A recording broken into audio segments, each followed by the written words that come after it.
Awesome. I'm joined with Elliot. And Elliot, thanks for joining. I just want to first get an idea of what your background is in music, like how you got started and how you got to where you are now. Yeah. So, I mean, music's been a part of my life sort of throughout. I was one of those kids that kind of like dabbled in instruments throughout my childhood. Like I did cello for a little bit, I did piano. But I never like really took it super seriously. I was never super invested. Um, and then in high school, high school was an interesting time for like everyone. I feel like, like just growing pains and stuff like that. And kind of because I was, I don't want to say like going through a lot, but in some ways I was. So then I kind of channeled a lot of like that sort of feeling and energy into playing guitar. And so I starting like sort of halfway through high school, which is kind of late if you think about it. I like just got so invested in guitar, and I then just kind of start practicing all the time. I never did lessons, but I just like, you got YouTube nowadays, and so I just that's all you need to like learn. And then I just grinded guitar so much, not really for any particular reason. Like I didn't have a specific goal in mind. It just was like kind of keeping me sane at the time. So I used to play for hours and hours all the time. And then once I graduated high school, I was kind of like trying to figure out what I wanted to do with my life in a way. And um, in the gap year I took after high school, I applied to Berkeley. And then that's how I got into Berkeley. And then once I got to Berkeley, um, I kind of then sort of got really into producing. And then now that's kind of at this point, um, 3, 4 years later, has become like all I do now. And I don't play guitar as much anymore. But um, but yeah, so then that's kind of how I transitioned from like playing guitar a bunch to then getting into producing. And then just like somewhere along that, I got really into dance music. And then like that became sort of the focus. And there wasn't like, it really was just sort of this epiphany where I was like, I want to like be a DJ and a producer and make dance music, and like that's what I want to focus on. And then after that, it was just kind of like that's all I thought about. Man, that's exciting. So you went into Berkeley without any experience in producing really at all. Like you were mostly focused on guitar. Yeah, exactly. And so it wasn't because like really how I part of the technology requirements for coming into Berkeley is like getting a DAW and stuff like that and getting like Logic. And so before that, I mean, getting all this stuff like is kind of a lot of money, and so then it took some time before I had like enough stuff to like actually be able to start like making music. And when I started producing, it was like, bad like hip hop or like R&B beats, and I would like play guitar over it and stuff like that. So a lot of the stuff I made originally was like very much like guitar infused, and sort of like R&B hip hop beats. And then like I was already at that time getting super into dance music, but I wasn't making it as much. And then it kind of over time transitioned to me making like just like house stuff, and then me like not, playing any sort of like real instruments over like guitar at all, and just like purely using like synths and stuff like that, like plugins. And Yeah, but man. yeah, Awesome. So how does Berkeley work? Because I know some people go into Berkeley having like a lot of experience in music and production, and then some people maybe don't have as much experience, right? yeah, 100%. I was definitely one of those. Right. Some kids go in and they've been playing music their whole life and really like dedicated sort of their whole lives to play music, and they do like a lot of formal training and stuff like that. I was not one of those kids. Um, and so like all the stuff I just learned from like the internet. And same with producing too. Like I learned the majority of stuff I know from like YouTube and things like that. Um, and so I just lost my train of thought a little bit. Yeah. So yeah, I was one of those kids that didn't have like the formal training. And then they kind of, when you get into Berkeley, they place you based on these like a few tests that you take, and how you score on those is where they place you for like your core music classes. So like harmony, ear training. So I placed in like the beginning of all of those. And, a lot of Berkeley's like a contemporary music school. So there's kids, it's not like I was the only one who was like that. There's a lot of like kids who come in and they're like self taught or focused on more like contemporary stuff. And so they're not, super formally trained. And so it's a good mix of kids who are like have had formal training for their whole life and kids who just taught themselves or had, just grew up playing in bands and whatever. Awesome, man. So you started producing during your time at Berkeley.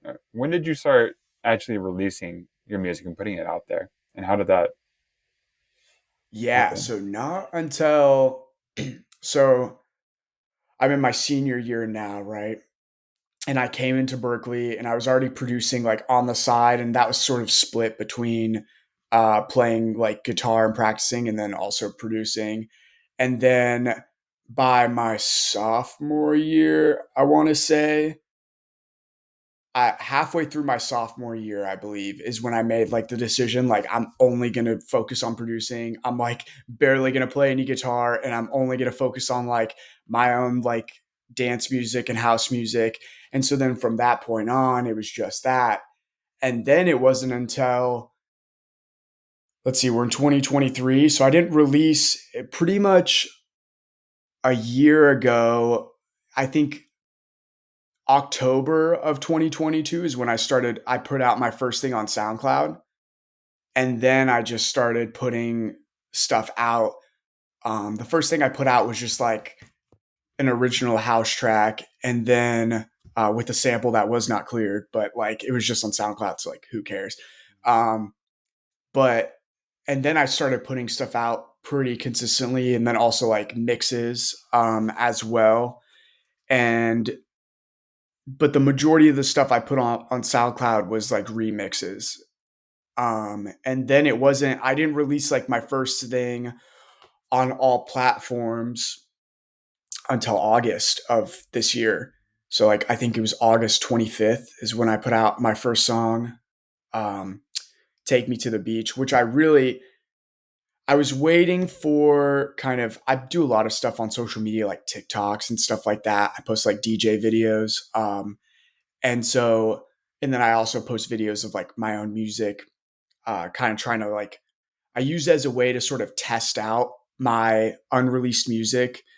So I'll just like put it out there and then be like, I think this is cool. Let's see if like everyone else does. And so I was kind of in this period, this whole year, I've just been like doing that over and over again. So like on my TikTok, there's so many songs that like have never come out. And kind of my goal was to just keep putting out ideas like into the world until like something caught, you know what I mean, or stuck with people. And then the song Take Me to the Beach, which is, this just like fun, like house song, tech house song. I posted it like sort of overdubbed it on a video of me like DJing live. And then I posted that on Instagram Reels, and then it like blew up. And then I was like, well, there's my first song. So that's pretty much what I was like waiting for um, Mm. to do. Yeah, man. And that translated into the song being successful, right? Like getting a lot of plays and likes. Yeah, a decent amount. I think it didn't do as many streams as I thought it would be. But it still was like a really solid, like I'm very content and happy with like how it's done. It's done really well on SoundCloud. Not as well on Spotify, although like, it's still for me putting out it as like my first single, I'm like very happy. That video on Instagram got me like a lot of new followers who are like fans of like or I hate the word fans, but just like people who are like enjoyed listening to like my music. It got me a lot of those. So like from that, I got like just I really got to develop a sort of like, starting like base of like supporters that I didn't have before that. Um, and like a lot of that translated into streams, but also just like social media following and stuff like that. And people who like really engage with the sort of content I put out. Cause I noticed like a huge sort of like boost after that video went viral and people just like, whenever I post snippets on my stories, like of people responding to that, um, like on Instagram, like I'll put like a snippet on my story and I just noticed this huge boost and like people liking it and stuff like that. And these were all people that found me through that video. Yeah, man. How many followers did you gain just from that one video blowing up? I think I was at like, I think a little over, I would say like a little over 1,000, like 1,400. I was at like 9,000 for like a really long time. And I was Hmm. like, oh, I'm just going to be at, so like my other DJ videos that I had posted and stuff had gotten me, to like around 9,000 followers, like on Instagram. And then after that video, now I'm at like 10.9 and I was like right over, I was just over 9,000. So like almost 2,000. Um, and yeah, and those were all people who were like following me just because they liked, the song, which I Your thought was original song, cool. which is crazy. Yeah. Yeah, because before that, it was like, when you start posting stuff on social media, no one gives a fuck about like you. You know what I mean? You kind of have to like force people to like you just by keep continuing to put content out. And then like my DJ videos, because I started like bringing this like, cheap Amazon tripod I bought and then putting my iPhone on it and just filming me doing like transitions and stuff and like the college bars I would DJ at. And so I started putting those out. Then those started to get some traction. And then I got a decent amount of followers from doing that throughout like this year. And then I started putting out like, snippets of my own music, but people didn't really care that much. And, a lot of it was like not great. Right. And then I started doing that. So then it was really cool when I finally had this video that I put out with my own song. And then people like really responded to it. Um, Relatively speaking, which I thought was cool. Yeah, man. And really, you had this theory that you should test your music on social media before putting it out. And then once something hits, then release it and it has a good, probably a better chance of doing well. And it seems like you Yeah, kind of like proved that, right? yeah, exactly. I think I, you know, I think you should enjoy the music that like you put out. Like it should be something that, you want to put out. But I also think like sort of my philosophy is, especially with dance music, like that's really music for the people in many ways. And you should, I want to put out stuff that like people want to hear. You know what I mean? So Yes. if I might like something a lot, but if I like try, test it a few times on like TikTok and Instagram, if it doesn't hit, then I'm not going to put it out because it's not like resonating with anyone. So I want to like, so yeah, that was pretty much the goal, right? I'm just going to keep testing stuff over and over again. I mean, there's so many videos on like my TikTok and Instagram reels of like just snippets of random songs that never like caught. And then this one finally did. And then I was like, well, there we go. Let's send it. That's so Yeah. interesting. And it's, you never really know what it is about a song that people really like, right? Yeah. Yeah. And I think the one thing is I had a lot of fun making it. And I think that translated to people enjoying it. Yeah, I think that's one of the reasons too. I remember thinking it was like goofy when I was making it. You know what I mean? Because it's just like this vocal sample that's like "Take me to the beach," and then it was just like, and then the drop, right? And I remember thinking it was funny, and but I thought it was like it kind of hit, and then um, I remember actually I posted a snippet on my story, and Max, because he's a good friend of mine, he was like, "Oh, you should post on TikTok; it'll go viral." And I did, and it didn't go viral. Like it didn't do that. It did okay, but it didn't do that great. And then I was like, "All right, well, let me try it on Instagram." And then I think I posted it once, and it didn't do well. And then I remember like a couple days later, I was like, "Well, let me try it one more time." And then that was the one that like hit. So that's why like you can't like give up with like posting stuff because it just takes one time for it to like hit the algorithm or whatever, and like you know Yeah. next thing you It's know, a so bunch of weird. people. Yeah, Yeah. It's like you said, it's like this, and then all of a sudden something yeah, something hits. yeah, Yeah. Oh yeah, man. And you also talked about posting a lot on SoundCloud, and it seems like you've done pretty well on SoundCloud, right? yeah. Definitely, I definitely do. For now, I do way better on SoundCloud than like anywhere else. Um, I'm not really sure. Like, I mean, SoundCloud has its own algorithm too, and I that's just proven to be helpful. Like, I think it's just my music has gone out there um, a lot more on that. And I think with like if you're releasing something independently, which is kind of another thing, another reason why I was like going so hard with the social media is I was having a hard time like getting like labels to want my music. You know what I mean? And so then I was like, all right, well, I'll just like kind of,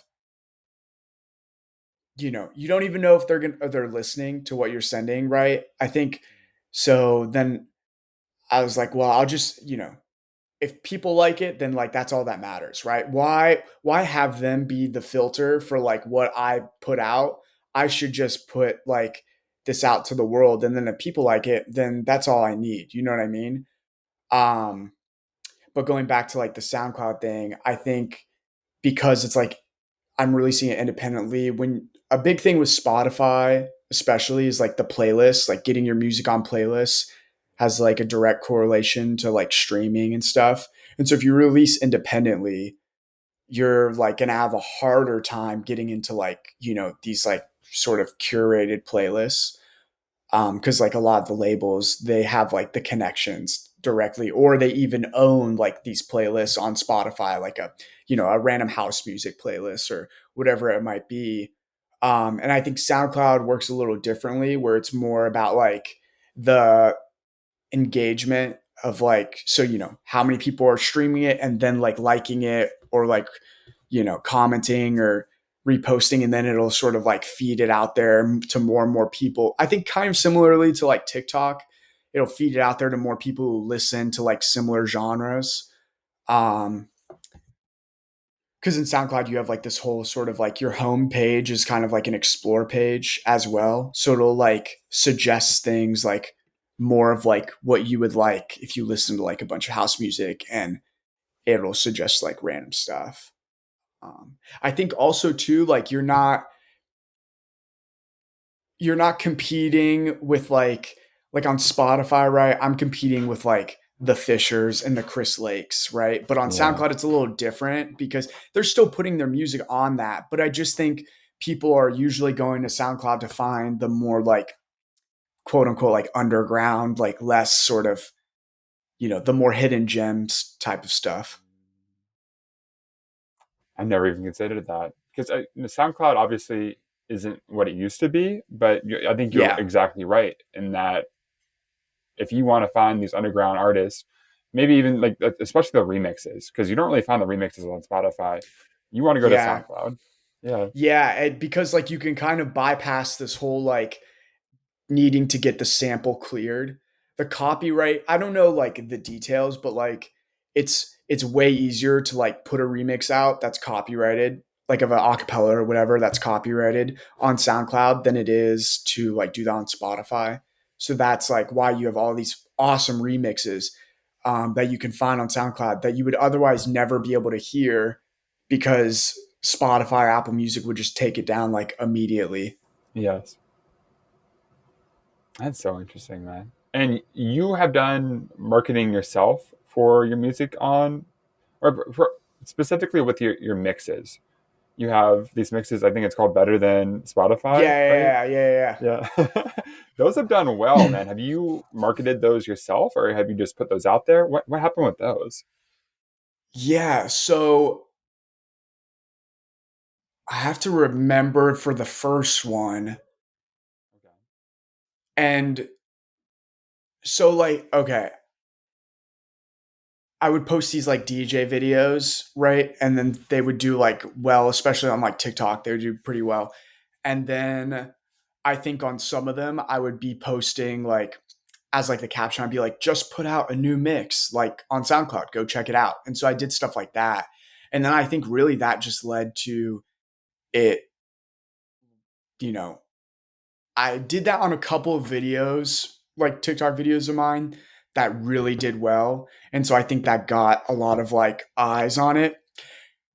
And the thing I've noticed with like the mixes is they're, because it's all like more like popular songs. So people are a lot more inclined to like engage with it because it's much harder to get someone to engage with like your original music. You know what I mean? It's like, because why would they, you have to give them the why. Like, why would they listen to that when they can listen to, an established artist who they already like or they know is going to be good? You know what I mean? So it really has to be like a next level type of thing. But with mixes, it's like, oh, I'm going to the gym. I don't want to like, you know, like keep choosing songs on my own. I just want to like listen to something that's going to flow while I like work out or whatever. They can go to that and they kind of know exactly what they're going to get. I'm going to hear like these songs in a genre that I like and it's all going to be the best ones. Um, but like to tell you the truth, I don't really know. I remember though, like posting it, doing like a couple TikTok videos saying like, go check out my mix. And then like all of a sudden it just started to like do well. Um, and I think that's why like the TikTok aspect, but it really did like start to catch traction. I remember the first time I did, I was like, what the, this is so strange. I was not Yeah. expecting it. I remember like a couple days later, then it was at like a couple thousand and then it like went up even more. And this was like, at the beginning of me putting out stuff. So I was like, it felt like a lot to me. It's exciting though, man. Yeah, yeah, yeah. It was cool when it happened. Yeah. You also DJ pretty often, right? Yeah, yeah.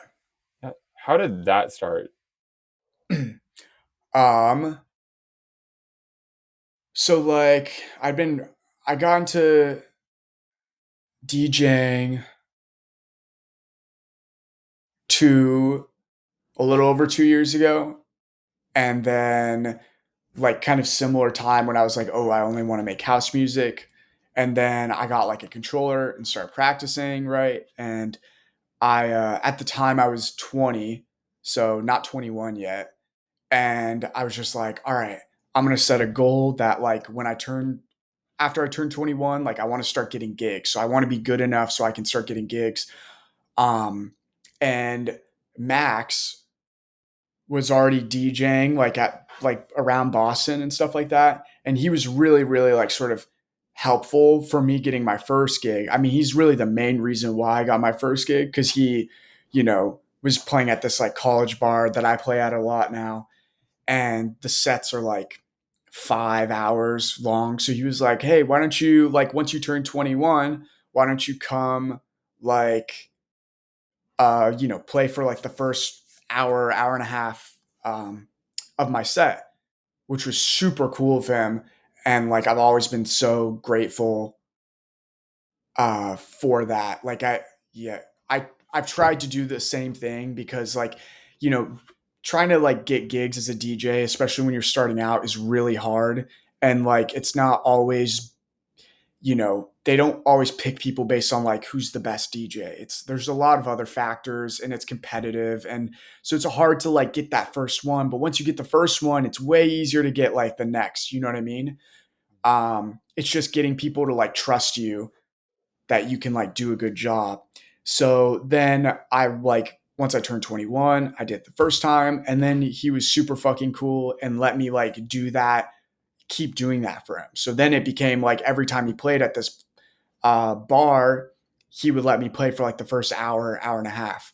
And then later on in the year, so a few months later, he was out of town and they needed someone to like fill in for a spot because they didn't have a DJ. And so then he was like, "Oh, hey, like you should get my friend Elliot." And like at that time, like you know, the promoter kind of knew who I was because like he saw me around because I would like open for Max. So like I think um even if he like didn't exactly remember, like it was a familiar sort of name. And also coming from like Max, he was like, you can like he's played there a few times because I like opened for him, so you can trust him or whatever. So then I got that, and that was like my first gig ever in like April of 2022, I think. March or April of 2022. And then the promoter like really liked me, and then he was like, "Do you want more gigs?" And I was like, "Hell yeah, I do." And so then like um we started from there, and then that translated somewhere along the line. I mean, I saw like TikTok was such like a big thing, and I was like, and a really big influence on me, especially when it comes to like social media, is James Hype. Like just the way he does like content and stuff like that has like it's been such a big influence on me. Um, and that's really a huge reason why he's so successful now. So that was just like a big inspiration. So I was like, I need to start like posting TikToks and reels and whatever. And, that started with me, posting like bedroom videos of me DJing, which were kind of like stupid. But, like the thing is, you're never going to start like posting videos and have it be good. Like your first video is never going to be good. So you might as well Yeah. just start and then, you build from there. So it started with that. And then at some point, I was like, oh, I don't have like money or someone who I can like bring to like really film me, but I could like get a tripod and just film my iPhone. And then that started this whole thing where like as soon as I started doing that and like filming like actual transitions on that, like those just started to like blow up, right? And so then I just kept posting those videos, and I would do like, it's open format, but I would try to post videos like, oh, when the open format DJ plays like tech house, or just like captions like that. And then it would be a video of me like going into like a house track or something like that at like this college bar in Boston. Um, so right away that like gets some engagement. And then this guy who kind of worked as like an artist relations, but he was also a good DJ and DJ'd at this nightclub called Royale in Boston, which brings in a lot of like really big DJs. He saw one of those TikTok videos and was like, "Can you we're doing like a locals only like DJ show, or just like Royale show." Um and like this was later that year in August, so August of 2022. He was like, we're looking for an opener, like would you be down to do this? Can you bring like this amount of people or whatever? Um, and I was like, hell yeah, And of course, like, he was like, can you bring like 40 to 50 people? And at that time, it was over the summer, like, no one was like in town. So I was like, yeah, I can. But like on the inside, I was like, no, I fucking can't. Like, there's no way I'm, you know, but I said yes, it still happened. And then that was like my first nightclub gig. Um, and then like once again did well, they liked me, and then I started getting booked for like support stuff at that nightclub, and then I got to open for people like Side Piece and then James Hype um this year and stuff like that. So that kind of uh that relationship sort of started from there. And a lot of DJs like ask me, like I'll get hit up on Instagram and they'll be like, oh, like how did you like you know get these gigs at like nightclubs, like who did you talk to and like whatever. And it's like I just put myself out there. A lot of DJs focus so much on, I think, like this whole like idea of networking, which is really important, but you can't, I think you run into the risk of like people feeling like you're like forcing yourself onto them, like, oh, like I can DJ for you, like let me DJ for you. When you're like talking to them, it's easy to come off that way, you know what I mean? But like I always say just put yourself out there on social media, and then like, it will come. If you're putting out like content that is, good, and people can see like, skill level and stuff like that, like those gigs will come. It's such a powerful tool to like, you know, build a sort of, career, whatever that means for you, right? Through that. Yeah, man. So really, you feel like if you had not been putting content out there, you never would have gotten these huge opportunities to open up these nightclubs for James Hype, even who Yeah. you were referring to in the first place. Yeah, exactly. No, 100%. I mean, the first, like, like I said, the college bar gig, I owe a lot to Max. Like, that's how I started there. But then after that, every gig I got after that at nightclubs and stuff like that, all from the videos I posted on social media. It wasn't like I, found like the promoter and texted them and was like, hey, let me play. Um, and that's what I mean. Like, they're going to be less receptive to that DM, like, hey, let me play. You should let me play. Cause then they're going to be like, well, why should I? But then when you just put yourself out there, then it kind of, when they come to you, it's because they want you to play. You know what I mean?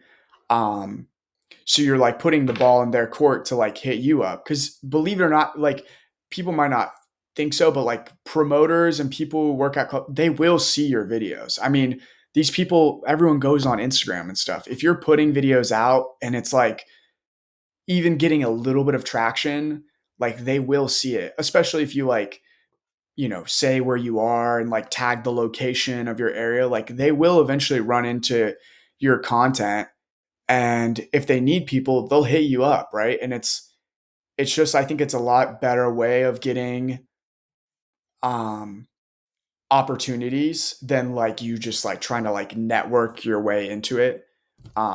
Because then also when you try to like network your way into it, they might just like, I feel like they're a lot more likely to try to like just use you to, bring people, and not because they care about your music or whatever. Yes, definitely. And also that kind of networking, like only trying to meet people for what they can give to you, it's not really as genuine, and people can kind of see through that, Yeah, I feel like. 100%. Yeah, man. And also another thing you talked about was once you got your first gig at that bar with Max, then after that, everything became a lot easier to get, right? Yeah. All the Oh gigs. yeah, 100%. And like, yeah, that's why I mean, of course there's some people who've like hit me up and been like, "Can I open for you?" And it, and I'm just like, you can tell like based on people's like personality, like who they are in a way. And then there's other people come off as really genuine, and I do like I've let, you know, I, I'm all for it because like I know that's how I got my start, and I would have never gone that if someone wasn't like gracious enough to let, you know what I mean? So I always try to like return the favor. I should probably return the favor a little more than I do, but like I still try to like do that because yeah, once you get that your foot in the door, that first one, it's so much easier to get the rest. I mean, you still have to work for it, right? Like I would have never gotten like any of the nightclub stuff if I hadn't, started putting out like content on TikTok and stuff like that. But it was a really like helpful sort of stepping stone to get there. Yeah, man. And then once you reach out to bars or anywhere to play, often one thing they'll ask is, where else have you played before? Have you ever gotten that? Right. Um, Or no? Not really, because I mean, really, most of the places besides like that first bar that I still play at that Max got me into, like most of the opportunities I've gotten have been from people finding me like Oh, that's through so social interesting. media. Yeah. So I haven't really, I I could just not be remembering. I don't. Yeah. I mean, I know I've never got like after that. I haven't gotten like gigs where I've been like, oh, where I've hit someone up. Um, and that's not, me trying to be like, oh, like I've never asked for gigs or whatever. It's just like I once I got like it's at this place called like Johnny's, but there's like a Fenway Johnny's and a Weston Johnny's. There's these two bars in Boston. Once I started getting gigs there, like they kept coming. So then I wasn't like I I, I started playing there a lot, like almost weekly. And so I wasn't like in constant search of like gigs. So then that's why I wasn't like hitting people up as much. But then I was still putting out videos. And then from those videos, I started getting like more opportunities. But it wasn't like I think it would have been different if I was like only was playing there like once a couple of months. I would have definitely like hit people up. You know what I mean? To be like, oh, can I like if you guys are looking for DJs, like I got you and that type of thing. Um, and of course, then me saying like, oh, where I've played would be super important. But I think really like the most important thing is your social media presence, even if it's videos like, and I think people far too often they like write off like just DJing for like friends or like at frat parties. And I'm like, dude, frat parties are like the best gigs. Like it's always like such a good crowd and like it Yes. makes for really good content. But even if you have like videos or photos of you DJing in those scenarios, promoters and stuff, they just want to see like that you DJ in front of people and that people are having a good time. And so like that presence on social media, I think is the most important. So if you're trying to like get more gigs and stuff, like having it so that a promoter can go to your Instagram and like see you like doing what you do and doing it in front of people, like that's number one most important over like, oh, this person's played a gig at this bar, this club. Like they care less about that and more just like the idea that, well, number one, that you can bring people, but Yeah. also like number two, that you just like DJ'd in front of people and people look like they're having a good time. Yeah, man, that makes a lot of sense. Cool. I want to talk more about your production. Yeah. Can you talk about what's your workflow? Like, how do you go about creating a song? So for a while now, it's usually finding a vocal sample that like I like a lot, that's catchy, and then I'll go from there. And so then I build. I mean, I always start with like you know bass line. Like that's the most important thing to me. Once you like for especially for house music, like once you have that, like that's what really carries the track. So like number one, catchy vocal sample, and then number two, finding the right like bass line. So I'll spend a little bit just finding like I'll throw in kicks and then start messing with the bass line until I get something that I think is cool. Because if I can get it to sound really good with like the vocal, kick, and bass line, like Hmm. that's like the heart of the track. And then sometimes I'll start. I won't start with the bass line. I'll maybe start with like a cool like you know try to find a cool like synth sound or something like that. But usually it's with the bass line. I think it's the most important thing to start with to like base your track around of, and then from there I can like try to mess with cool like synth sounds and stuff like that. It gives you a really good foundation to like build around. Because otherwise, sometimes when I'm starting with like a cool synth or whatever, I my track will just like lack the foundation in the beginning, and then I will kind of like not am not sure what direction I want to go then. And so by starting with just like baseline and stuff like that, I can really like develop a direction. Yeah. And with the bass line, do you typically map out the entire track with the bass line, like drop and everything, chorus? So I'll usually start from like the drop, right? So then I'll just get like a good and especially with like tech house, like the bass line is like ostinato, like it's repetitive. It just, the same, it'll be like the same sort of like one measure, two measure bass line, and it repeats the whole song. So usually I'll like kind of start with the drop, get the bass line down in like, like 8 bars, 16 bars, and then I'll add in more drums, and then I'll start adding in like synths and stuff like that. Um, and then I'll kind of build. I usually build like backwards. So I'll start with the drop, and then I'll after I like get the drop to a place that I think is like cool sounding, I'll then go backwards to the build and I'll like try to figure out a cool build to get into the drop. And then I kind of move sort of in both directions. So I'll continue building like the rest of the track. Then I'll also go backwards to, make some sort of like intro or verse to get into like the build and the drop. Yeah, man. How many tracks, like how many different instruments and samples are you using for one track? Does that make sense? What I'm asking? Yeah, yeah, yeah. Yeah. It depends. It really depends. I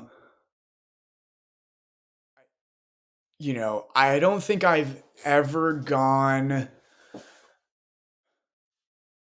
for the most part, I think I stay in like the 40 to 60 range once when it's all said and done. Um Usually, if I'm working on a song with a lot of vocal tracks, that's what kind of makes it, up, have a lot more tracks than it would be. Yeah. Um but yeah, I would say for the most part like 40 to 60 tracks in total with Nice, stuff, and man. that's including like, Yeah. you know, all your effects tracks, your drums, your synths, uh return tracks, like all the other sort of additive stuff. Yeah. And there's always so much going on that comes together. Yeah, yeah, Yeah. exactly. It's crazy. And where do you find your vocal samples? You use Splice or somewhere Yeah, else? yeah, Splice a lot. Um Spice is cool. I spend a lot of time. It's honestly amazing how many big dance tracks are from Splice. Like, it's becoming more and more known now that there's like a decent amount, but then like because I spend like hours in the trenches of Splice trying to find like the perfect vocal sample. Um and like I've found so many like number one songs like from like Splice that start as Splice samples. It's actually insane how many. Um but yeah, I usually go for Spice. It's nice because it's copyright free. So like I don't have to, if I were to ever release it, like I don't have to worry about, having to get it cleared, which me being like a nobody right now, like I'm not I'm gonna have like an impossible time trying to clear like a Little Wayne sample or whatever, like it might be.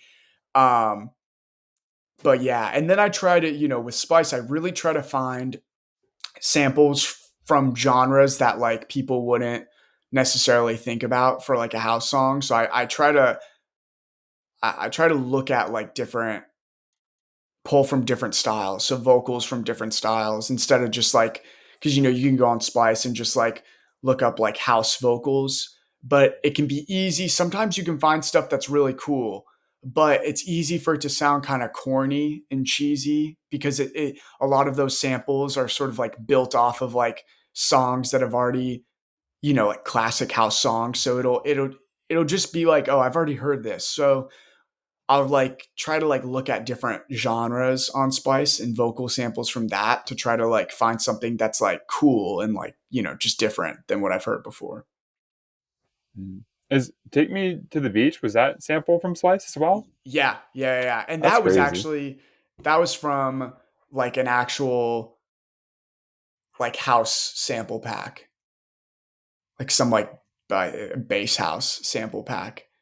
Um and it's like it's not the beginning. It's like it was this whole sort of sample, and the "Take Me to the Beach" bar is like the middle of it, and then I like extracted that out. And then there's another part from that sample pack that's like the this other sort of uh hook that's in the track that comes in like later on. Spend all your money on me. Exactly. Yep. Yeah. Yeah. Yeah. Yeah. Yeah. Yeah, man. Awesome. It I was also noticed that. Oh, go ahead. No, no, I was just gonna say it's funny because that like sometimes when you're making stuff, like it all just like comes together like perfectly. So like the video had blown up, right? For Take Me to the Beach, relatively speaking, it had blown up. And I like, but the track wasn't done. So then as soon as it did well, I was like, fuck, I need to finish this and put it out because people actually like Yeah. a song of mine. And I was like, I was missing some elements, and I was like, well, let me check if like there's other vocals that will work for like the track. And then I just found that it was another vocal in the sample pack, and I was like, this is perfect. But it was like it was just luck. Like, you know what I mean? I could have just been so screwed and not have been able to find like another sort of catchy sample that fit with like the song. But That's tight. Yeah, sometimes songs or even your best songs just come together so easily and so naturally and so quickly, right? yeah, yeah, yeah, 100%. And a lot of that is like somewhat out of your control. Like, sometimes you just might happen to find the right, synth for sound. You know what I mean? You like if you design, like your own synth and serum, like you just it's not always that like everything comes together right. So when it does, then it's like cool because sometimes you might just be like, oh, let me reach for that. Like that might be a cool sound over this. And 99% of the times it's not. You know what I mean? It ends up just being like mid, right? But then the time that it does, then it just like it all comes together. Yeah, that's the best feeling. Yeah, Yeah, yeah, it is. But it like, it doesn't unfortunately it doesn't happen that much. no. But it goes back to like you just got to keep trying stuff, and eventually stuff is going to work. Yeah, 100%. And I think one thing that like made me feel so much better is Chris Lake is like, I mean, he's such a big idol of mine. Um for production, like he's been huge, and he has a bunch of Twitch streams on YouTube, and just like it really sort of changed the outlook for me because earlier on in producing, I would always like sit down and be like, all right, I gotta make like a fucking banger. You know what I mean? Like, and I would Yeah. just, that's like the lens that I looked at it from. And then I started watching his streams, and he was just going in, and it was so like he was just so like in the pocket and loose. And like what I mean is just like he just let it flow. He wasn't There was no expectation that what he was gonna make was gonna be like good or amazing. He just kind of like, I'm gonna try this, then I'll try that. Oh, this is cool. Let me like mess with that. And 99% of the stuff like is not going to be release worthy, right? Like most of the stuff you make is going to sit on your computer forever. And it's like, the few that you're like, oh, this is like good enough to put out, um, or whatever. So then when I had that realization, like it, it really changed the way I like viewed making music. And so just like going in and just having fun with it and not being like, oh, I need to make like the best song I've ever made right now. Cause when you think that way, like making music, like it's just it's such a narrow sort of way to think about it. And then you end up not being like as creative as you can be. Hmm. It can almost be like detrimental to Yeah, creating good 100%. music. Yeah, Yeah. But it's hard because you do want to make like, you want the next thing you make to be like something you could put out or like, you know what I mean? That would be like a hit or whatever. But of course. fortunately, that's just not how it works, But that's why you You gotta can't. love like the process. Yeah, you can't force it. Yeah, exactly. It comes. Uh, and it is really cool to see that even like the top of the top, like Chris Lake, experiences the same thing, and just it's just really part of what it takes to make good music. Yeah. Oh yeah. I like anyone who feels like whenever you're frustrated, like I always watch those streams like of him because it's like, oh no, everyone goes through this. You know what I mean? Like not Hmm. everyone goes through periods where they're like, fuck, like I'm really not making like good music. You know what I mean? Like that's just it's part of the process. And you have to let yourself sort of be okay with like being creative, trying new things, and being okay with like the idea not sounding good. You know what I mean? Yeah, man. I noticed one thing that you do that I haven't really seen any other artists do is for every song, every mix you put out, you also put out an extended mix, which I assume is for like the Yeah. DJs, right? Yeah, exactly. Yep. And so that's just like On SoundCloud, like you can do this thing called a hype edit, and it's like a download gate thing. And I didn't start doing it until like a couple remixes in. Um, but it's just like it's a gate. You set it up so like people can go to your SoundCloud and then it'll say like download, and then you click on that. But then in order for them to download it, um, they have to like follow you on Instagram or follow you on SoundCloud or like the like track on SoundCloud and stuff like that. Um, and so like those extended mixes are just like, yeah, like for the DJs. I feel like a lot of my remixes are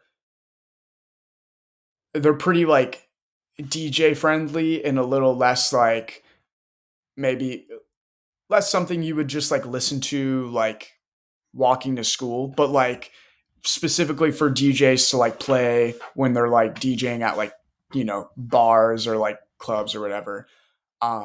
So that's why like I've always put an extended mix as well because I really just feel like a lot of my remixes cater to like the DJ audience like the most. Um but then of course like I always put out like this sort of radio mix just because like that's the most like listenable one because no one wants to hear like 16 bars of just drums like in the beginning Yeah. of every song.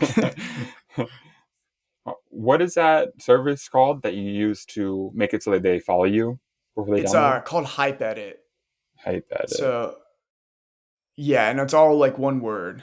So like HYPEDDIT. Yeah. Awesome, man. I've seen that before, but I never even considered using it. I think that's a really smart idea. Yeah, yeah. I noticed like all of my favorite DJs, like when you go to their SoundCloud and they have like remixes on there, I noticed them having it. And so you pay like a monthly fee or something for it to do it, but it's really Yeah. helpful because it's a really good way to create engagement with your music. Because you can like enable download on SoundCloud, so then people can just download it off of there. But when you do like it through Hype Edit, then it like forces them to like follow you and do the stuff if you want the remix. If you want to download the remix, so it's just a good way to like continue building. Yeah, man. I think it makes a lot of sense. Cool. I learned a lot, man. I want to know, like, 2023, it seems like it's been a pretty big year for you and your artist project, right? Like, what has happened this year for you? Yeah, I mean, I did like in the beginning, like in March, St. Patrick's Day, which is in March. Yeah, like the end of March or middle of March. That was like my first ever support gig for Side Piece. So like I went from that, and then I did James Hype, uh, like sort of on Cinco de Mayo, so like a month and a half after that. And those are like my first two like support like for like a headliner gigs ever. So Yeah. that was really cool. Released my first song, which was a goal of mine for 2023. Um, and like I also had a goal like at the beginning of the year. I mean, I hate New Year's resolutions, but it was kind of like that to just like put out a song that gets over 10,000 streams. And that was my goal for like this year. And like I did that, which was cool for me. I'm like, I mean, start with like my SoundCloud stuff, but then also like would take me to the beach and stuff like that. Yeah. I wanted to find like a goal that was like, obtainable, but also like, pushed me. And of course, 10,000 is like not a lot, but for me starting out, um, it felt like it would be a good accomplishment. Um, and yeah, and then I mean, looking forward, I'm trying to get some stuff on labels, which I'm in the works with one song now that might, so that would be cool. And that it's this collaboration with this other DJ. Um, and if that comes out, that could be it would be a pretty big thing for my career just because it would be like the first label release, like on a, some of the ones that are looking at it are the bigger like house like in EDM labels. So that'd be really cool. So fingers crossed, we'll see what happens with that. but yeah, mainly good. And then I did my first like sort of out of town gig this past weekend, which was super cool. Like I went to Houston on Really? Saturday. So that was a cool. It was an interesting experience. I mean, it wasn't like underwhelming, but it's not like I went there and it was like sold out crowd and it was crazy. It was just like, but it Yeah. was a vibe and it was cool and it was like a good first experience um for that kind of thing. So yeah, I'm happy. It's always hard because like you always look at you always want to be doing more, right? You look at other people and you're like, "Oh, I wish I was doing that and that and that." And Yeah. then you get so caught up. And then it's nice to like look back be like, "No, dude, like think about where you were in January. Like you weren't like you hadn't done any of this stuff. Like none of these things were out." So it's always good to be like, "Nah, you're still like you're doing okay." Even though Yeah, I'm man. always like telling myself like, "Oh, like I'm nowhere I need to be." Yeah. You gotta always appreciate how far you've come. Even if you I Yeah, mean, even if you're not like where everyone else potentially is. Yeah. right. Exactly. Yeah, man. And a year from now, where are you hoping to be? I know you said you wanted to get a song out on a label. Is there anything else, like any other specific goals? Yeah, I think to really start to like get more of a touring thing happening with that's like my next big goal to like try to really start like doing like um multiple shows that are like in sort of like other markets, so like out of you know um trying to get something like that going. I think my next big goal now is to get over 100,000 streams on like an original Oh, yeah. release for that. But yeah, like those are the two. Like release on a major label, um, get over 100,000, and then also start like doing some, uh, not touring necessarily because I feel like touring means that like oh you're like every weekend you're somewhere else and it's like a planned out thing. But just to start like getting spots you know around America would be super cool. Oh, yeah, man. Thanks again, Elliot, for coming on here. I learned so much actually just from this 1 hour conversation. I really appreciate it. Yeah, dude, thanks for having me. It was fun to like go through like the whole sort of I guess journey and Yeah, I enjoy talking about it. So like yeah. It's just the beginning. Oh, where can people find you on social media, and where can they find your music? yeah, so um X Eliot, X and then Eliot. To find me anywhere like SoundCloud, Spotify, or any other platforms. And then for Instagram and TikTok, my handle is X Eliot Music. So yeah, you can find me there. Awesome, man. And there's a space between the X and the Elliot. Yeah. So like on Instagram, it's like in TikTok, it's all one word, like X Elliot Music. But then Mm, for like Spotify, SoundCloud, it's X space Elliot. perfect, man. Thanks again. I, Yeah, dude. Thanks for having me. yeah, had a great time. Perfect.